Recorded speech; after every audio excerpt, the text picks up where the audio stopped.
Reportage.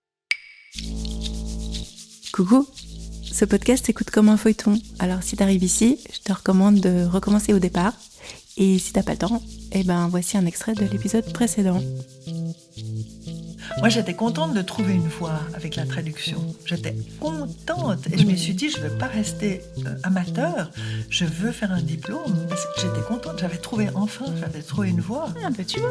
Ouais, j'étais contente, mais ce n'était pas pour faire carrière, c'était parce que la traduction m'intéressait en soi.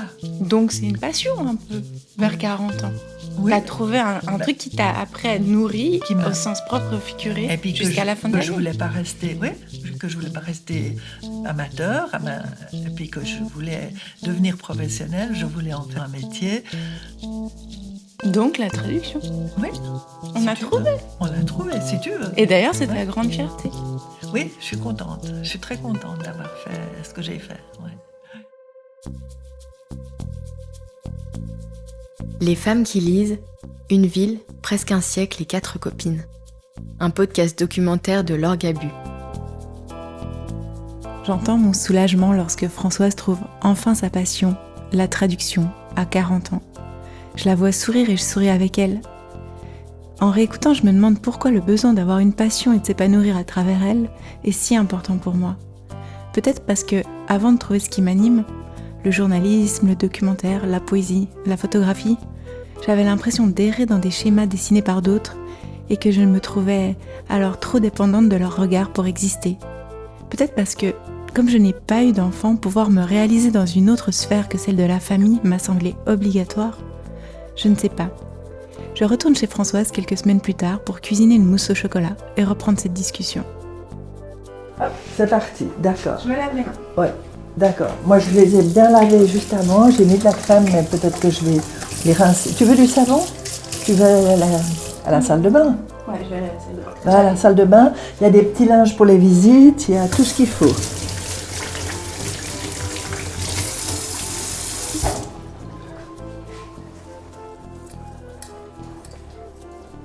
Bon, alors qui est-ce qui est venu te rendre visite ces derniers temps? Tu sais, je suis étonnée, mais tu parles vite et je t'entends pas très bien. Je t'entends bien quand je te vois, mais... Oui, je parle trop vite. C'est quand Qui même... est venu en visite ces derniers temps? Que des amis, des vieux amis. Il n'y a pas d'invitation formelle, il n'y a pas de contact professionnel, que des amis. Et j'en ai beaucoup.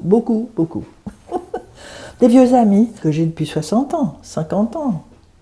Donc c'est facile, très facile. Bon, alors ça, c'est fondu. Chocolat fondu. Chocolat ménage. C'est pas de la grande cuisine. Je trouve que ça donne faim de voir le chocolat fondu. Voilà, ça, c'est à peu près prêt. Maintenant, il faut battre les œufs. Alors, tu veux casser les œufs? Non, attends, ça sera peut-être pour la crème. Et puis ça sera... Non, je vais casser les œufs. Ah, t'as quand même la recette? Oui, oui, parce que je la connais à peu près par cœur, mais pas 100%. Puis tu vois, il y en a d'autres là qui sont un petit peu plus légères, mais j'ai plusieurs recettes. Mais je fais toujours celle qui était dactylographiée. Elle est fouettée. Et après, c'est avec le bol après. Tu vois, c'est pas... C'est tout? C'est tout, c'est un jeu d'enfant si tu veux. C'est pas... Je l'ai jamais loupé. Par contre, j'ai loupé hier un peu c'est de la faute de la Migros qui a changé ses pèlerines. Donc, j'ai un peu loupé mon diplomatorum. Mais tout le monde m'a dit, on s'en fiche, il est complètement délicieux. Et l'apparence n'était pas géniale. C'est la première fois. Là, tu vois, c'est... Donc, tu retiens aussi tes amis par le ventre? Non, parce que j'ai aussi beaucoup raté de trucs, brûlé des trucs, parce que je parle tellement que j'oublie que j'ai un truc sur le feu, et puis ça brûle, et puis voilà. Tiens, si tu veux Merci. Te régaler, un petit peu de chocolat. Voilà. Tu veux goûter ça maintenant ou un peu plus tard? On peut goûter. Ou un peu plus tard? Quand Comme tu veux. C'est toi qui décides. Non, c'est en fonction de ton horaire et de ton horaire et de ton programme. Alors attends, là il ne faut pas que je fasse tout dégringoler, mais il faut que je prenne une cuillère, 2 cuillères, 1 et 2. Tiens, on va prendre ça. Et puis on va prendre 2 assiettes.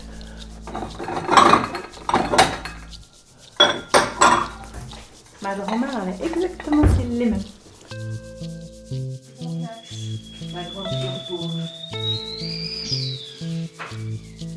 Françoise s'active encore en cuisine et moi je m'installe à la table ronde en bois et je déguste goulûment la mousse au chocolat. Elle est délicieuse.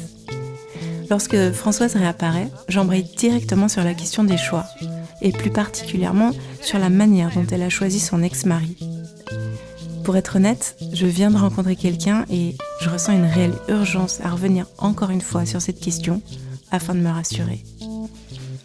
T'es sûr que tu veux rien dans ton thé? Ça va? Parfait. Moi, j'aime bien comme ça. Par contre, j'ai trop de mousse. T'as trop de mousse? Ouais, je t'ai fait une grosse portion. Ouais. Moi, je suis une petite mangeuse. Alors, après, j'avais une question, parce que on a beaucoup parlé des choix. Oui. Et il y a un choix qu'on n'a pas discuté ensemble, que tu ne m'avais pas expliqué. C'est le choix de ton mari. Le choix de mon mari. Alors, comment te dire? Je l'ai rencontré vraiment par hasard. Je t'ai dit ça, au cinéma. J'étais avec le frère d'Arlette et je voulais rentrer chez moi pour aller me laver les cheveux, tout simplement. J'avais mon petit foulard sur la main. Puis j'avais ma Vespa que mon frère m'avait donnée, une vieille Vespa. Et puis, donc, j'ai dit à Roland, le frère d'Arlette, je lui ai dit, tu vas au cinéma avec tes copains, je peux te prendre sur ma Vespa, je te pose au nord-sud, et puis je rentre chez moi. Et il m'a dit, non, tu viens avec moi au cinéma. Puis je dis, bof, j'ai pas tellement envie d'aller au cinéma et tout. Puis devant le cinéma, il me dit, non, mais pose ta Vespa, puis tu viens avec nous. Et c'est là que j'ai rencontré mon mari. Et j'ai eu un coup de cœur. Je me suis dit, puis il m'intriguait, je le trouvais bizarre, et je le trouvais, le gars spécial, il disait, oui, j'ai un invité chez moi, je trouvais très bizarre, très, très spécial, mais j'ai eu vraiment un gros coup de cœur, il m'intéressait, j'avais envie de le connaître mieux. Puis voilà, puis je l'ai connu mieux, et il travaillait, il faisait sa thèse de doctorat au Palais des Nations, et moi je m'arrangeais pour aller boire un café au Palais des Nations, à la cafétéria, pour le revoir, puis pour l'aborder en fait. Et puis j'ai commencé à parler avec lui et tout. C'était quelqu'un que je trouvais intelligent, qui me fascinait et j'avais envie de le connaître mieux. Puis voilà, puis de fil en aiguille, on s'est fréquentés et on s'est mariés. Et puis j'ai découvert que c'était un homme qui était très intelligent, mais qui avait un caractère assez trempé, bien trempé. Vous êtes restés mariés combien de temps? À peu près une vingtaine d'années, un peu moins. De quelle année à quelle année?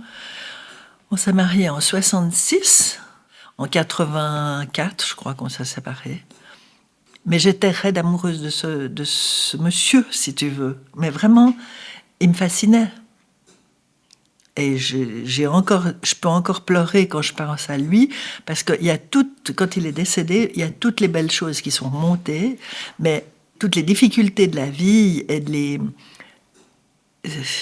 disons tout le mal que j'ai ressenti quand on s'est séparés, il s'est un petit peu effacé.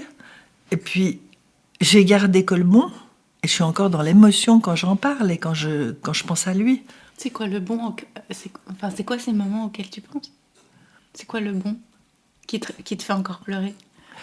Le bon qui me fait pleurer, c'est tous ces beaux moments qu'on a passés ensemble et tous ces... je lui suis très reconnaissante parce que quand on ne pouvait pas avoir d'enfant, on n'y arrivait pas, eh bien, il a accepté que... Moi, je lui dis, je ne peux pas faire un parcours de vie sans enfant. J'en voulais beaucoup, d'ailleurs. Et puis, on a réfléchi à beaucoup de solutions possibles, mais à l'époque, il n'y avait pas l'assistance, la PMA. La PMA.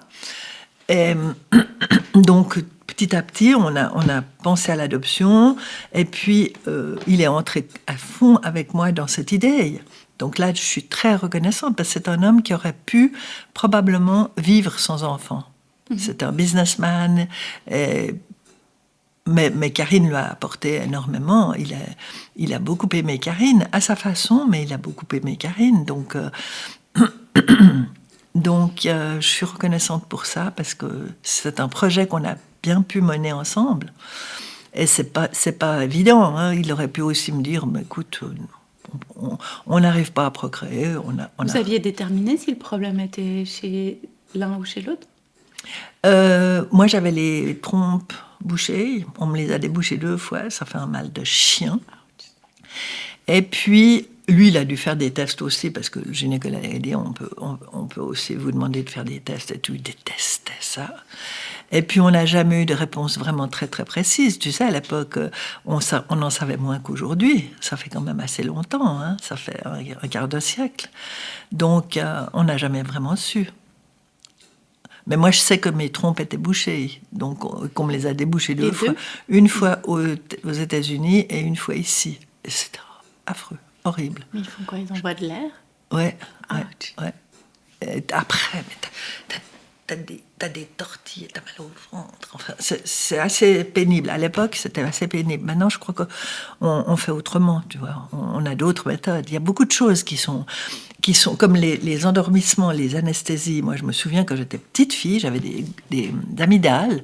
On m'a endormie en me mettant une pince dans la bouche et en me mettant un masque d'éther. Et je me souviens de cette impression de petite fille. J'ai dit, on me fait mourir, je vais mourir. De petite fille, j'avais 6-7 ans, tu vois. Je crois qu'on m'avait attaché les poignets. Le masque d'éther avec une pince. Une pince tu peux pas fermer la bouche. Et puis t'as l'éther qui vient, puis tu suffoques, puis tu t'endors. Mais ils t'ont pas expliqué avant Rien, on m'a rien expliqué. Je savais que j'allais chez le médecin pour mes amygdales. On m'avait dit, on va t'enlever ces 2 boules, mais pour moi c'était rien du tout. Tu vois, on me coupe 2 boules, on m'enlève mes amygdales, mais on m'a rien expliqué. À l'époque, on n'expliquait pas aux enfants. Et quand ils ont débouché les trompes, ils ont été aussi hyper... Ah non, mais là, c'était... Je me souviens plus très bien. Mais je savais qu'on allait m'insuffler de l'air quand même dans les trompes, tu vois. Donc, mais je savais pas que ça ferait aussi mal. Après... Enfin voilà, des choses comme ça. Mais c'est pas très intéressant. Mais il m'a accompagnée dans ce projet à fond. Il s'est lancé à fond là-dedans. Et puis enfin bref, ça s'est bien passé. Donc c'est le genre de choses auxquelles tu repenses aujourd'hui. Mm-hmm. C'est une des choses, mais on a fait des voyages magnifiques. On a vécu en Californie, on a vécu à Londres, on a déménagé 5 ou 6 fois en 5 ans de mariage, des déménagements internationaux. Donc c'était intéressant, c'était très intéressant. Non, j'ai eu une belle vie avec lui. Ouais, je me demandais comment c'était. En fait, on n'en a pas parlé de ta vie de femme mariée. Entre les années 60, 70, on en a très peu parlé. Ouais. Parce que c'était des années où il y avait quand même un mouvement un peu comme ça de libération, de plein de choses dans l'air. Et puis toi, tu voyageais comme ça, et mariée, et j'arrivais pas à me représenter ta vie. Bah écoute, 60 et quelques, je me suis mariée en 66, puis après j'ai voyagé. J'étais tout le temps en train de déménager. Pour son travail. Pour son travail, oui, parce qu'on est allé à Londres, on est allé à Zurich, on est retourné à Londres, on est retourné à Zurich. Chaque fois des déménagements internationaux. On a visité beaucoup de choses. C'était une belle vie. Et puis... il aimait les belles choses, il aimait les beaux hôtels, c'était une belle vie. On a fait du ski, il n'était pas très sportif, mais il trouvait que je skiais magnifiquement bien, puis lui, il trouvait qu'il skiait pas très bien, puis je skie pas du tout magnifiquement bien, mais enfin... c'est la Suisse, c'est le Norvégien. Lui, c'était plutôt le ski de fond, et puis le froid, on accepte le froid mieux qu'ici. J'ai des beaux souvenirs, voilà. Alors que Françoise me confie la manière dont elle a choisi son mari et les années qu'ils ont passées ensemble, elle sent que quelque chose manque à ma question. Alors je décide de lui raconter la rencontre que je viens de faire. Mais écoute, je suis contente pour toi si toi, tu as fait une découverte. Écoute, on verra combien de temps ça dure et ce qu'on va construire. Mais même si c'est pas parti pour toute la vie, c'est joli comme expérience. C'est toi qui l'as dragué. Je sais pas si je l'ai dragué, mais j'étais Non, là. mais ouais, ben, c'est comme moi avec mon mari. C'est moi qui l'ai dragué. C'est moi qui ai été boire des cafés à la cafétéria où j'allais des fois avec une collègue, mais je voulais le voir. Oui. Et il fumait, à l'époque on pouvait fumer, il fumait sa pipe, il lisait son journal et je me disais, j'aimerais connaître cette personne plus avant, tu vois, Oui. on me l'avait juste présenté au cinéma, le Pareil. frère d'Arlette, j'avais cédé et puis j'avais envie de connaître cet homme, et puis voilà. Ouais, moi c'était pareil. Après, il a répondu positivement aussi, mais c'est vraiment moi qui ai fait les premiers Ouais, pas. les premiers pas. Ben, Et je lui ai dit, pour moi- la postérité, c'est moi qui t'ai trouvé.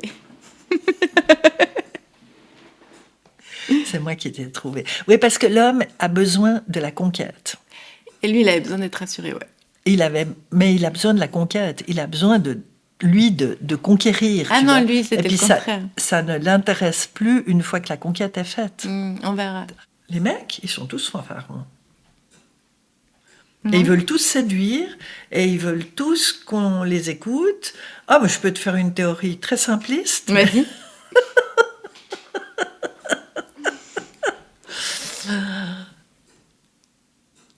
Je sais pas. Ça, c'est le schéma aussi qu'on m'a appris. Lui, il est hors schéma, donc... Il est hors schéma. Oh là. Je ne sais pas qui je cherche à convaincre ici. Françoise a touché juste, et je me défends avec une série d'arguments assez ridicules et pénibles à réécouter. Moi qui suis obsédée par la question des choix, j'aurais effectivement moins souffert quelques temps plus tard si je m'étais assurée qu'il m'avait choisi, lui. Ah oui, parce que tu penses à la limite biologique. Ah non, mais c'est juste que ouais, bon, il y a ça, et puis au-delà de ça, c'est tellement juste par rapport à moi que je me demande qu'est-ce que j'ai fait toutes ces autres années. Ah, ouais. Tu te sens... C'est normal, c'est à l'aise. T'es à l'aise. C'est simple, en fait. Mais c'est simple. C'est Et naturel. j'ai pas de peur qui s'active, j'ai rien dans ma tête, je suis là, je dors. Ouais. Et C'est ça, je me c'est dis- cadeau. Ouais, C'est ce que cadeau. Je l'ai dit, c'est cadeau. C'est cadeau. Ouais. Et en fait, ça me fait me poser la question de pourquoi j'ai accepté quelque chose qui soit pas comme ça. Et ça, c'est dur. Un peu. Éducation. L'éducation, ouais. Schéma. Schéma. Schéma. Ouais, schéma. Ouais. Donc voilà. Mais À rediscuter dans 6 mois, parce que là, c'est le début, je suis un peu là. Ouh. Ouais, tout beau, tout nouveau. On en discute, Mais tu vois, moi, dans mon schéma, moi, je suis très, très grande. Dans mon schéma, j'ai pas voulu prendre de cours de danse, parce que les garçons qui m'invitaient à danser, c'était souvent des plus petits que moi, des raters comme ça qui m'arrivaient ici. Et ça m'énervait. J'aimais pas, j'ai pas de plaisir. Donc, j'ai jamais eu de plaisir à danser, parce que j'aimais pas danser avec des gens qui étaient beaucoup plus petits que moi, ou pas aussi grands que moi. Donc, ça, c'était aussi dans mes schémas. Et ton mari était grand? Il était grand. Et quelqu'un m'a dit, ouais, mais peut-être tu t'es intéressé. Puis j'ai dit non, j'avais plein de copains qui étaient grands. Mais c'était pas du tout, j'avais vraiment pas l'impression que c'était ça du tout. Mais je pense que ça faisait partie de mes schémas quelque part. Je pense que j'aurais pas pu épouser un petit homme. Tu vois? C'est idiot. Non, mais c'est idiot. Moi, j'ai l'impression que je dis pas tout, je suis assez simpliste dans mes raisonnements. Pas tellement, hein. Pardon? Tu simplifies, mais t'es pas simpliste. Je suis pas simpliste. Non, Moi, j'ai tu l'impression vulgarises. souvent d'être un peu simpliste. Et j'ai l'impression que mes amies, j'aime pas, je les appelle plus mes copines parce que je trouve que c'est pas des copines, c'est des amies. C'est plus important. Elle creuse plus. Muriel, elle creuse beaucoup plus. Elle est beaucoup plus profonde, avec ses convictions religieuses et ses convictions, toutes sortes de convictions. Et moi, je creuse beaucoup moins, tu vois. Ma fille creuse beaucoup plus. Ma petite fille creuse beaucoup plus. Mais elle se torture l'esprit. C'est pas très agréable non plus. Non. Non, mais toi, tu creuses plus que moi. Moi, je me torture l'esprit. Tu te tortures pas l'esprit? Si. Si? C'est assez douloureux. C'est douloureux, ouais. Mais ma petite fille, des fois, j'ai envie de lui dire, elle me raconte des théories, des machins, elle analyse tout, elle creuse. Puis je lui dis, mais lâche, fais plus simple, simplifions, la vie est déjà tellement compliquée. Exact. Mais ça vient avec l'âge. Pas tout le monde, Je suis pas sûre qu'à 20 ans, t'étais si simple. Peut-être tu te compliquais aussi. D'une autre manière qu'elle, mais quand même. Je jouais un rôle à 20 ans. Je me souviens, je fumais et je jouais à Simone de Beauvoir. Je fumais pour étudier parce que je trouvais que je jouais à l'intellectuel.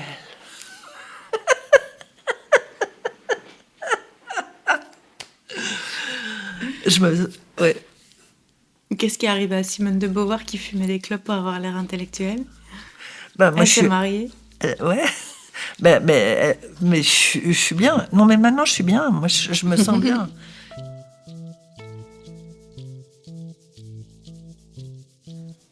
Et pourquoi vous êtes rentrée en Europe? Pour son travail. Tous les déménagements qu'on a faits, c'était toujours pour son travail. Il était économiste et c'était toujours... Moi, je suivais. J'étais dans l'ombre, mais ça me convenait très bien. J'avais pas de passion professionnelle. Il y a beaucoup de choses que j'aimais, mais j'avais aucune passion professionnelle. Puis c'est aux États-Unis, en Californie, on m'a demandé de faire de traduire des lettres d'anglais en français. Et puis, mais ça c'était pour Stanford Research Institute, c'était du bricolage, si tu veux. Je n'étais pas professionnelle du tout. Et puis, j'ai pris goût à la traduction, tout en me disant, mais je ne suis pas professionnelle, je traduis parce que je comprends bien l'anglais, puis je traduis aussi bien que possible ce que je comprends. Mais quand je suis rentrée des États-Unis, j'ai dit, il faut que j'approfondisse ce côté que j'aime beaucoup de l'écriture d'une langue dans une autre langue.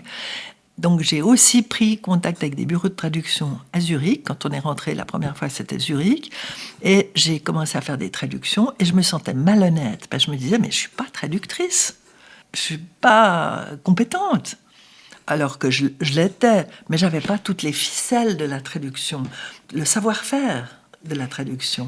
Donc j'ai décidé de reprendre des études. J'avais jamais été à l'université parce que je t'ai expliqué peut-être que mon père travaillait comme un fou et que je voulais pas aller me traîner à l'université sans avoir de passion. Tu m'as aussi dit que... Attends, comment t'as dit? Que pour ton frère, c'était logique qu'il aille à l'université, mais pas pour toi. Complètement. C'était l'époque aussi. Bien sûr. C'était l'époque et on m'a jamais encouragée à faire des études. Mais tu vois, après, je me dis que ça laisse des traces inconscientes. Qu'on t'encourage pas à faire des études, que tu te dises que t'as pas de passion, alors qu'en fait, t'en as plein. Oui. ma première passion, c'est la vie. Je suis une viviste. Il y a un nouveau mot qui est sorti, je crois que c'est viviste. Viviste, j'aime la vie. Tu vois, et c'est vrai qu'il y a beaucoup de choses qui sans me passionner, me font un plaisir immense. Et par exemple, la rencontre avec toi, c'est joli. Tu me stresses, mais c'est joli. Je sens que c'est stressant. Non, mais, tu vois, c'est un nouveau projet. Moi, j'aime la vie, puis c'est tout. Je suis peut-être assez simpliste dans mes choix. Mais c'est vrai, tu as retenu l'essentiel. Non, mais c'est vrai que je me dis juste, parce que je réfléchis beaucoup au plafond de verre, tu sais. Ouais. Quand je vous parle, je le vois. Ouais. Oui, et puis alors, il y a tu dis qu'après, tu te sens pas légitime, il y a toutes ces questions du syndrome de l'imposteur, tout ça. Ouais. Et c'est assez... ça vient de mon éducation. Mais ça vient de ton éducation, de la société, de mon contexte familial. Quand j'ai voulu partir une année en Angleterre, je te l'ai dit, mon père m'a dit, mais tu te prends pour une gosse de riche. Quand j'ai voulu prendre... Alors qu'il avait de quoi te payer une année en Angleterre. Mais tout à fait, même s'il vivait quand même assez un petit bourgeois, modestement, bien sûr qu'il l'avait. Mais j'entends, pour lui, c'était un truc gosse de riche qui va dans un collège en Angleterre une année. Mais si ton frère avait voulu faire ça, il aurait dit bien sûr, c'est Mon un frère, bon investissement. mon père n'a pas cessé de pousser mon frère. Il n'avait pas très envie. Hein. Mon frère, il m'a dit un jour, dans quelque temps avant de mourir, en fait, il m'a dit, mais tu sais, papa, il était sévère avec moi, mais moi, j'aurais très bien pu devenir balayeur de rue, ça m'aurait très bien suffi, ça m'aurait très bien convenu. Voilà, ça, c'était mon frère. Il a peut-être mis sur le mauvais poulain. Et mon frère il a fait de la géologie, ça l'intéressait beaucoup, la recherche du pétrole et puis l'analyse des pierres. Mais mon père a exigé qu'il devienne ingénieur géologue. Tandis que moi, on m'a jamais poussé à faire quoi que ce soit. Puis c'est moi qui, un peu avant 40 ans, j'ai dit, mais maintenant, je veux faire un diplôme de traductrice. Je veux être professionnellement traductrice. Ici, je me demande si le parcours académique et professionnel de sa grande amie Arlette l'ont influencée dans sa décision de reprendre les études à 40 ans. Françoise me dit que non et me redit l'admiration qu'elle porte à son amie. Elle souligne ici un point très important et différent de leur éducation. Elle s'est très bien débrouillée, puis sa mère a poussé ses 2 enfants à égalité, je pense, en disant vous faites des études, vous faites comme vous voulez, mais vous faites ça sérieusement, etc. Tandis que chez moi, il y avait vraiment cet écart entre garçon-fille. Mais je ne pense pas qu'Arlette m'ait influencée. Elle redit que non, car elle, à 20 ans, a pris la meilleure décision possible, faire une maturité latine et obtenir un diplôme qui ouvre toutes les portes. Et c'est ce que j'avais dit à ma fille, à ma petite fille. Après, tu as tout l'éventail devant toi, tout est ouvert. Tu peux tout choisir. Puis j'ai rien choisi parce que... Oui, j'ai fait aussi un truc utile. C'était l'école de Narguilé-Jean, qui était une école de secrétariat, journalisme. Mais c'était dans le but de pouvoir me débrouiller dans la vie. Mais tu as choisi à 40 ans ton métier. Oui. J'ai eu mon diplôme de traductrice à 42 ans. Et ton divorce, c'était quand par rapport à ça? Eh bien, c'était juste après, en fait. C'est comme si... mon mari m'a financé mes études, c'est-à-dire qu'il m'a aidé, ma maman m'a aidé aussi, dans le sens qu'on avait la femme de ménage 3 fois par semaine, on avait des avantages comme ça. Je repassais plus ses chemises, je les donnais à la blanchisserie, enfin des détails de la vie de famille, parce que je ne pouvais pas tout faire. Donc, il m'a secondé. Il trouvait très bien, il m'a vraiment encouragé, il trouvait très très bien. Puis quand on est arrivé à la fin... il m'a dit, écoute, les 14 examens à Pâques, en septembre, et puis je ne sais plus quand, là, ça va, on a donné, c'est bon. Parce que je cuisinais plus vite, je faisais tout plus vite, quoi, parce que vraiment, c'était dur de faire C'était une école un peu très scolaire, pas universitaire dans un sens. Donc là... je pense qu'il était content que j'obtienne un diplôme. Il s'est dit, bon, comme ça, elle va se débrouiller. Mais je ne pense pas qu'il avait déjà des grandes idées de séparation. Je ne pense pas. Je ne sais pas. Je ne saurais jamais, parce que c'était un taiseux. C'était pas un homme qui parlait beaucoup, qui analysait beaucoup et qui creusait beaucoup. Donc, je ne sais pas. Mais quelque part, ça l'arrangeait que j'aie un métier.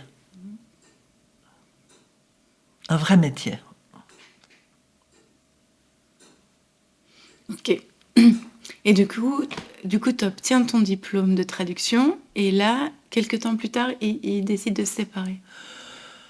Il me semble que c'est longtemps plus tard. Il était assez fier de moi à ce moment-là. Il trouvait bien, il m'encourageait, il trouvait très bien que j'avais fini ses études, que tout ça. Mais j'ai pas dans la dimension dans le temps, je l'ai pas. Je me souviens pas du tout. Mais ça a commencé à se dégrader.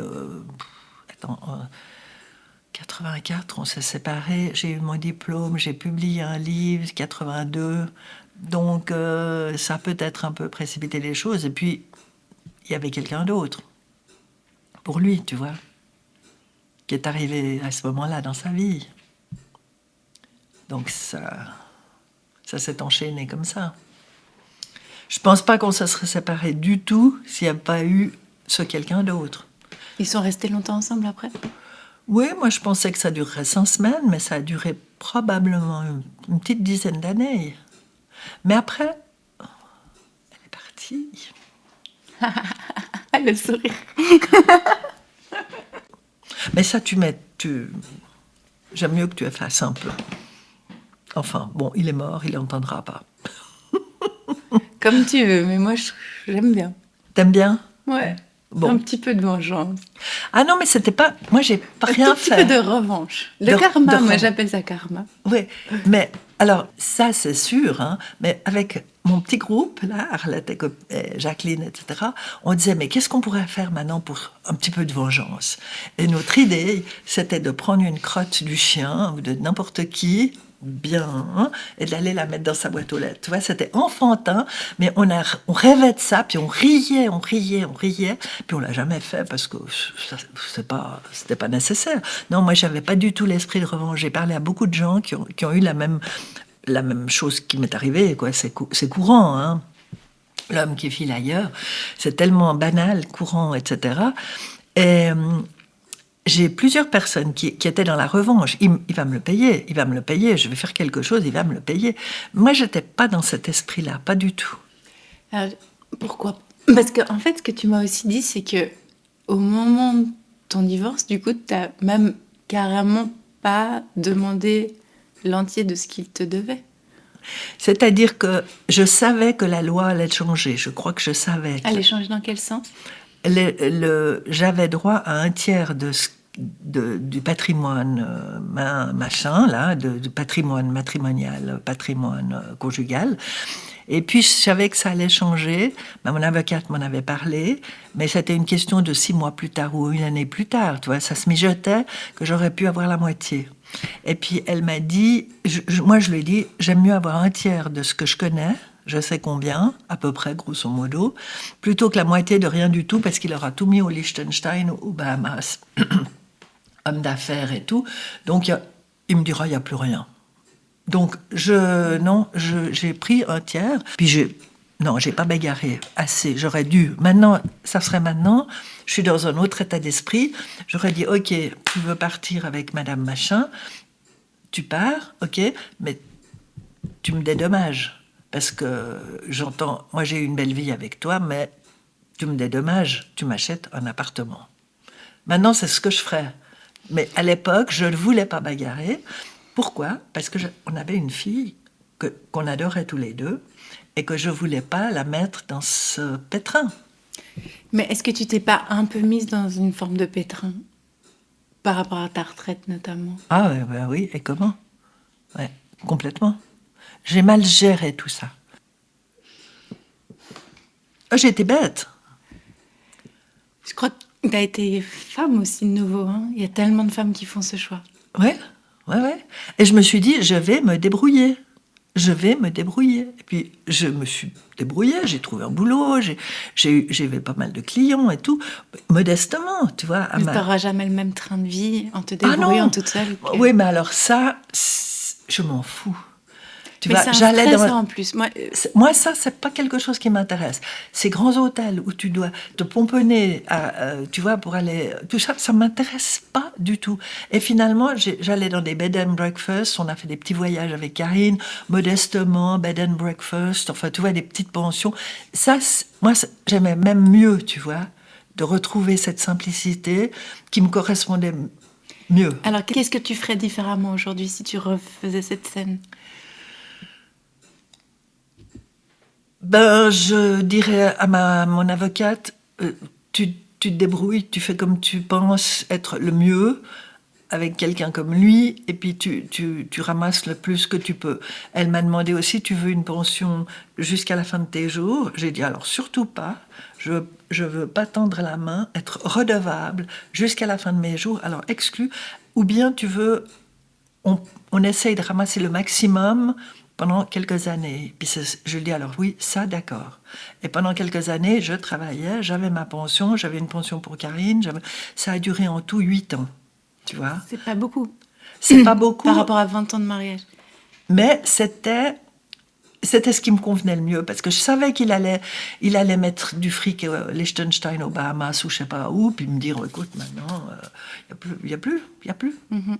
Donc voilà. Non, c'était... Mais j'avais assez confiance en moi, et puis j'avais... Mon père était décédé en 1970, donc mon père était déjà décédé depuis longtemps.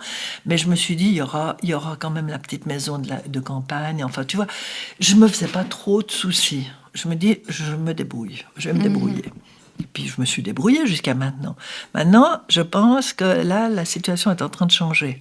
Parce que, voilà, je commence à creuser dans mes petites réserves. Et puis, ça va pas durer éternellement. Quand tu creuses, ça creuse vite, tu vois. Voilà. Mais enfin. Moi qui étais si heureuse que Françoise se découvre une passion pour la traduction à 40 ans, je réalise qu'en ouvrant le chapitre de l'argent, elle fait maintenant trembler l'une de mes plus grandes peurs d'indépendante. À quoi ressemblera ma retraite? Parce que moi, si je dois aller dans un EMS, je pense que je n'aurai pas les moyens. Mais on va voir. C'est tout, tu sais, c'est tout dans... up in the air, comme on dit en anglais. Up in the air. Et ça te crée des stress comme ça, t'as un peu des peurs liées à l'argent? Pas tellement, non. Parce que quand j'ai eu peur, des peurs liées à l'argent, quand on s'est séparés, Borde et moi, je me suis dit, qu'est-ce que je fais? Je regardais le prix de la viande, le prix de la nourriture, et je me disais, non, je vais acheter du porc, c'est moins cher que le bœuf, etc. Enfin, je regardais, j'avais tellement peur qu'ils ne me payent pas Là, je me souviens, quand on s'est séparés, j'étais inquiète. J'étais très inquiète, mais là, je dois dire qu'il s'est acheté une bonne conscience, il a été très réglo. Il a payé tout ce qu'il devait payer, il l'a payé. J'ai pas eu besoin d'aller réclamer, Bon, il a essayé 1 ou 2 fois de diminuer la pension, puis j'ai dit... Je savais qu'il faisait des travaux dans son appartement, tu vois, donc j'ai pas... Non, bref, enfin, on s'est débrouillé. Françoise a déménagé dans cet appartement plus petit, mais pas beaucoup moins cher, après le départ de sa fille, puis celui de sa filleule qu'elle a logé quelques années. Comme beaucoup de personnes à Genève, elle paye un loyer élevé. Elle m'explique que son propriétaire a tenté de l'augmenter il y a quelques temps pour s'adapter à ceux du quartier des Eaux Vives. Oui, mais tu sais, ça fait 22 ans que je suis là, 23, puis j'ai rien demandé quand j'aurais pu demander une réduction du loyer avec les taux hypothécaires et tout ça. Mais moi, je suis pas une grande femme d'affaires, tu vois. Je bégare de temps en temps parce que ça m'amuse, mais je suis pas une femme d'affaires. Ouais, ok. Je t'aurais bien vu en femme d'affaires. Tu sais ce que ma maman disait, que j'aurais dû être le garçon et que mon frère était tellement gentil qu'il aurait dû être la fille. C'est curieux, hein? Alors, ça, je l'ai entendu 1 ou 2 fois de ma maman. Elle m'a dit, toi, mais t'aurais dû être le garçon. Là, pour la maison, c'est moi qui gère tout, hein. Je gère tout. Et c'est moi qui ai dit à mon frère, on garde cette propriété dans la mesure où elle est autofinancée. Parce que ni toi, ni moi, mon frère, il avait peut-être les moyens. Mais j'ai dit, moi, je veux pas avoir une résidence secondaire qui me coûte de l'argent. Non, je pense que tu aurais fait une brillante femme d'affaires. Mais, je pense que c'est drôle parce que aujourd'hui, ces questions de genre, ça te paraît absurde. C'est qu'ils auraient dû investir sur ton éducation et ton frère, elle le laissait être balayeur. Ouais. Ça n'a rien à voir avec le genre. Oui, mais mon père n'aurait pas voulu avoir un fils balayeur. Tu vois, il aurait eu honte. Alors, il aurait fait... Ouais. Je sais pas, il aurait eu un magasin de pierres. Complètement. Mais de gémologie, oui, complètement. Bien sûr. Que c'était fou comme c'était genré dans leur tête. Mais là, c'est vraiment... Mais mon frère a fait quand même une bonne carrière, dans le sens qu'il a fait un doctorat, parce que mon père lui a dit, tu sais, ce serait plus intéressant que tu fasses aussi un doctorat pour avoir un bagage. Il l'a fait facilement. J'entends. Je crois qu'il n'a jamais loupé un examen. Je critique pas ton frère. Je me dis juste simplement comment en 80 ans les choses ont changé. Ouais. C'est comme ça. C'est une époque. C'est des époques, c'est des traditions, des... Mais tu vois à quel point le plafond de verre que je dis, il est fort. Mm-hmm. Bon, c'est un petit peu... Mais il existe toujours. Il est différent, mais il existe toujours. Tu le vois où, toi, maintenant ? Par exemple, dans les conseils d'administration, tu as 5 femmes et 15 hommes, ça existe encore. Mais ça se nivelle quand même, hein, parce que justement, ça se nivelle quand même. Mais petit à petit. Tandis que moi, à Zurich, j'avais trouvé un petit boulot d'enseignement de français dans un collège commercial, où il y avait principalement, il me semble qu'il n'y avait que des garçons. Mais bref, école de commerce. Je téléphone à mon père, qui était encore vivant à l'époque, à Genève. Et je lui dis, tu sais papa, je suis ravie parce que je vais enseigner le français 14 heures par semaine. C'est pas beaucoup, mais je suis ravie parce que j'adore ça. Et puis j'avais appris la méthode Berlitz, qui était la vraie méthode Berlitz. Tu ne parles que français. Par la gestuelle, les gens comprennent, j'ouvre la fenêtre, je ferme la porte, etc. Et je n'aurais pas besoin de parler allemand, parce que mon allemand, il n'était pas génial, tu vois. Bon, j'ai trouvé ce boulot, mon père me dit « Ah, mais pourquoi tu fais ça ?» Puis je dis « Parce que ça m'amuse, mais ça m'intéresse. » « Oui, mais t'as pas besoin. » Tu vois ? J'avais pas besoin d'argent. Et donc, t'as pas pris le job ? Si, je l'ai pris, bien sûr. Mais mon père m'a dit, mais t'as pas besoin, parce que d'un air à dire, ton mari gagne assez sa vie pour que t'aies pas besoin de travailler 14 heures par semaine. Tu vois, cet état d'esprit. Et moi, j'étais ravie d'avoir décroché ce petit boulot. Et du coup, tu t'es sentie coupable ? Pas du tout coupable de quoi ? Je sais pas, moi. Ah non, j'étais très contente. Mais je me disais, mais quelle incompréhension. Tu vois, sa réaction. T'as pas besoin. Je soupire et lui dis combien j'ai été surprise de découvrir que 3 des copines sur 4, et même presque les 4, si on considère qu'Arlette y a pensé, ont arrêté de travailler lorsqu'elles se sont mariées. Françoise recontextualise. Pouvoir étudier était alors avant-gardiste, une chance. Je tente d'enterrer mes jugements contemporains et elle me reparle de son mari, qui lui ne l'a empêché ni de travailler, ni de reprendre les études. Et, quitte à réécrire l'histoire, je lui demande ce qu'elle serait aujourd'hui si son mariage n'avait pas pris fin, il y a maintenant 40 ans. Ah, une femme un peu... Oui, toujours dans l'ombre du mec qui vieillit mal, puis qui est désagréable, de plus en plus désagréable, de plus en plus scrogneux. Voilà. Probablement. Mais je serais jamais partie, j'aurais jamais quitté cet homme. J'aimais cet homme de tout mon cœur. Je pense que j'aurais jamais quitté cet homme. Je sais. C'était un grand amour. Donc voilà. Mais je pense que je suis plus épanouie maintenant. Je te dis, la liberté n'a pas de prix. Profite de ta liberté, profite de ton indépendance. Mais je comprends qu'on a envie de construire quelque chose. On a envie de bâtir quelque chose. Ouais. Mais c'est normal. Mais d'autre part, si on bâtit pas, c'est que y a autre chose qui va arriver, tu vois. Tu m'as dit, j'avais noté, la liberté n'a pas de prix, mais elle coûte cher. Exactement. Ouais.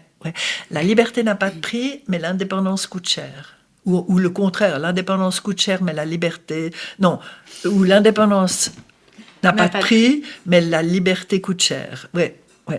C'est plutôt comme ça, je crois. Redis-le. L'indépendance n'a pas de prix, mais la liberté coûte cher.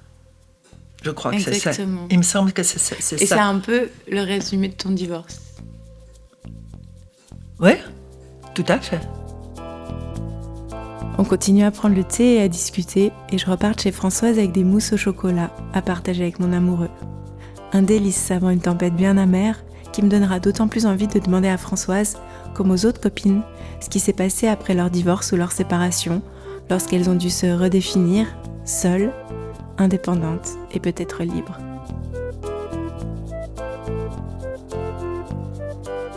Vous écoutez Les Femmes qui lisent, un podcast réalisé par moi-même, Laure Gabu, et produit par Reportage et Audio Sensible. Merci à l'équipe de Reportage pour l'aide à la diffusion et à la communication. Merci à Roland Bucher pour la musique, à Mélissa Henry pour l'accompagnement, à Julien Matet pour le mix, à Pascal Natter pour le coaching dramaturgique et à Justine Chanal pour les illustrations. Merci à Jacqueline, merci à Muriel, merci à Arlette et merci à Françoise pour leur confiance. Merci à vous pour vos écoutes. Et si cette histoire vous plaît, vous pouvez toujours la partager sans compter et lui mettre des étoiles sur les plateformes. Vous pouvez également découvrir d'autres podcasts sur reportage.ch. Ce podcast a pu voir le jour grâce au précieux soutien des fondations Jan Michalski, Ernst Gunner, du Jubilé de la Mobilière, de la Fondation Suisse pour la radio et la culture et de Swiss Perform, de Journafond et du Fonds d'aide à la création sonore de la ville de Genève. Un immense merci.